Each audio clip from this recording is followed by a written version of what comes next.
प्रिय विद्यार्थियों, जय हिंद। आज हम आपके 11वीं कक्षा की भूगोल जो है भौतिक भूगोल के मूल सिद्धांत उसका अध्याय 3 के बारे में हम अध्ययन करेंगे। इससे पहले जो है हमने आपके 2 अध्याय जो है पढ़ लिए हैं, उनके बारे में हमने जानकारी प्राप्त कर ली है। अब आपका तीसरा अध्याय जो है उसके बारे में हम बात करेंगे। तो आपका अध्याय 3 जो है वो है पृथ्वी की आंतरिक संरचना। पृथ्वी की आंतरिक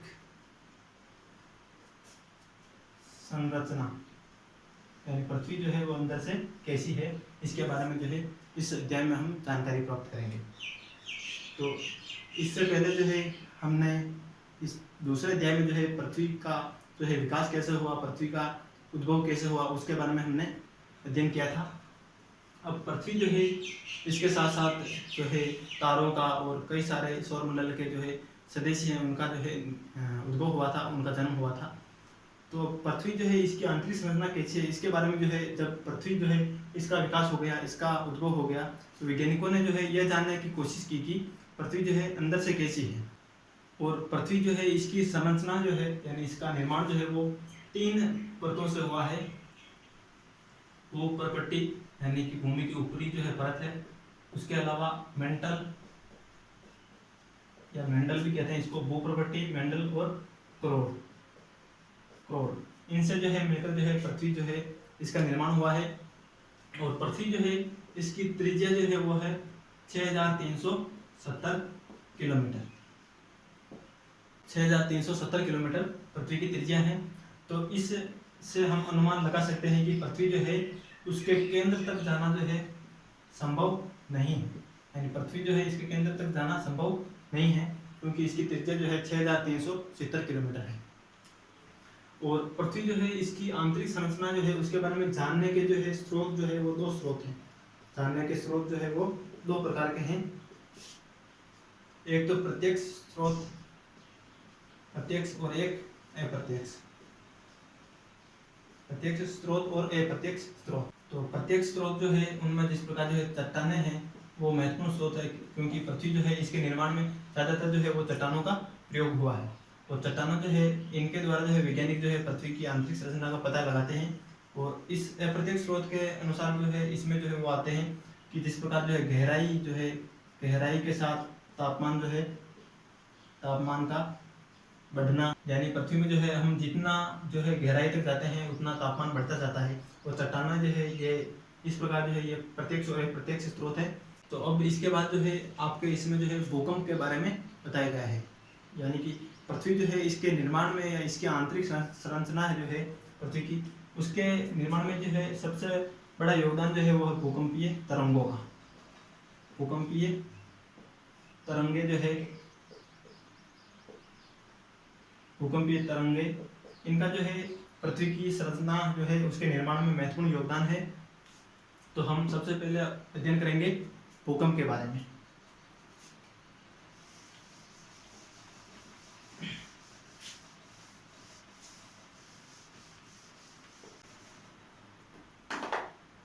तो हम बात करेंगे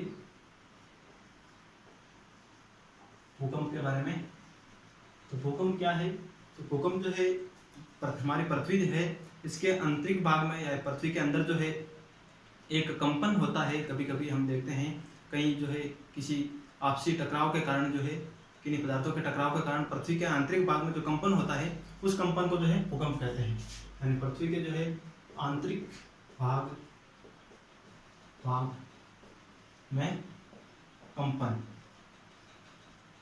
का होना भूकंप कहलाता है। ठीक है। अब भूकंप जो है वो पृथ्वी के आंतरिक भाग में होता है। तो भूकंप जो है वो भूकंप के समय जो है पृथ्वी से कुछ तरंगे निकलती हैं, तरंगे, और उनको भूकंपीय तरंगे भी कहा जाता है। और मैंने बताया आपको भूकंपीय तरंगे जो है ये पृथ्वी की आंतरिक संरचना जो है उसमें महत्वपूर्ण भूमिका निभाती है। तो भूकंपीय तरंगे जो है वो भूकंप के दौरान निकलती है। और भूकंपीय तरंगे जो है वो 3 प्रकार की होती है। एक तो प्राथमिक, जिनको पी भी कहते हैं, और द्वितीयक, जिनको एस कहते हैं, और लघु तरंगे जिनको एल कहते हैं।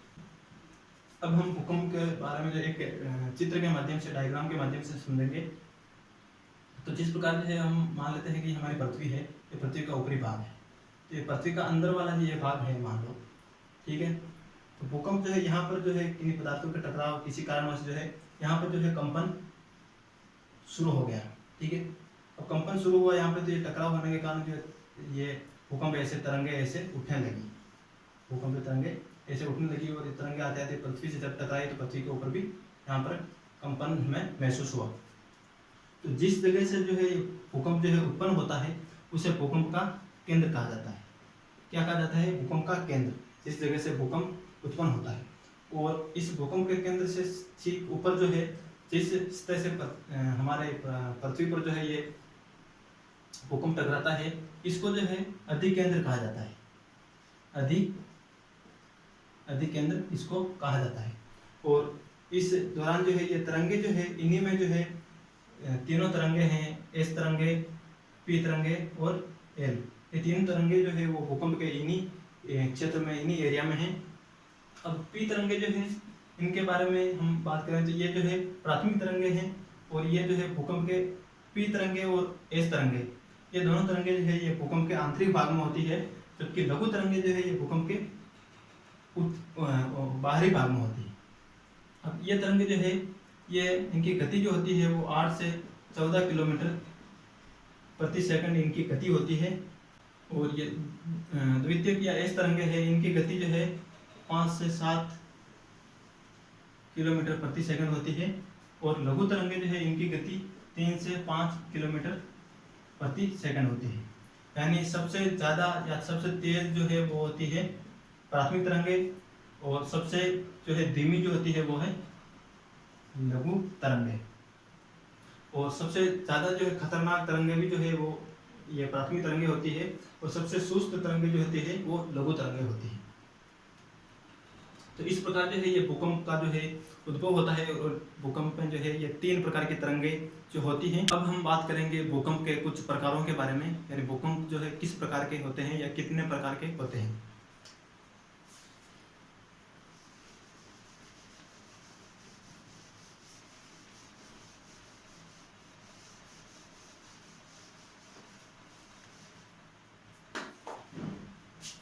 भूकंप के प्रकार, ठीक है, इनके बारे में हम बात करेंगे।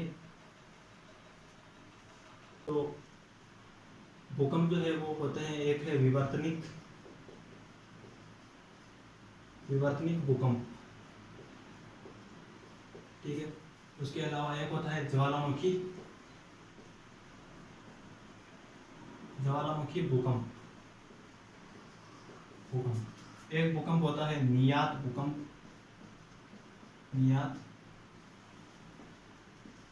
भूकंप, और एक होता है विस्फोट भूकंप। इस प्रकार जो है आपके इस अध्याय में 4 मुख्य प्रकार के भूकंप के जो है प्रकार बता रखे हैं, 4: विवर्तनिक भूकंप, ज्वालामुखी भूकंप, नियात भूकंप और विस्फोट भूकंप। अब हम एक एक करके इनके बारे में जो थोड़ी जानकारी प्राप्त कर लेते हैं। तो सबसे पहले हम बात करते हैं विवर्तनिक भूकंप के बारे में। तो विवर्तनिक भूकंप जो है वो पृथ्वी के जो है आंतरिक भाग में जो है, पृथ्वी के आंतरिक भाग में जो भूकंप होता है, जो प्रक्रिया के कारण पृथ्वी के आंतरिक भाग में जो भूकंप उत्पन्न होते हैं वो है विवर्तनिक भूकंप। और ज्वालामुखी भूकंप जो है वो ज्वालामुखी उद्भेदन के कारण जो होते हैं, यानी कि लावा या और गैस, इन सभी के मिलने से जो है पृथ्वी में जो लावा निकलता है और जो भूकंप उत्पन्न होता है वो है ज्वालामुखी भूकंप। नियात भूकंप जो है वो खानों के अंदर होता है, खानों या खदानें जो भी होती है ना, जहाँ से खनिज निकाला जाता है, वहाँ से जो है इन भूकंप का जो उद्भव होता है।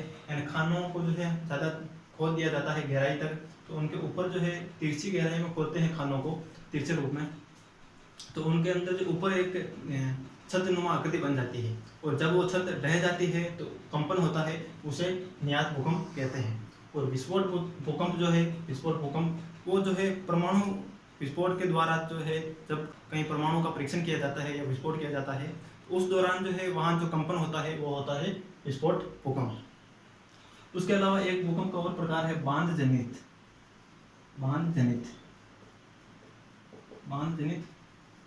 भूकंप, यानी बांध के द्वारा जो है भूकंप का जन्म होना।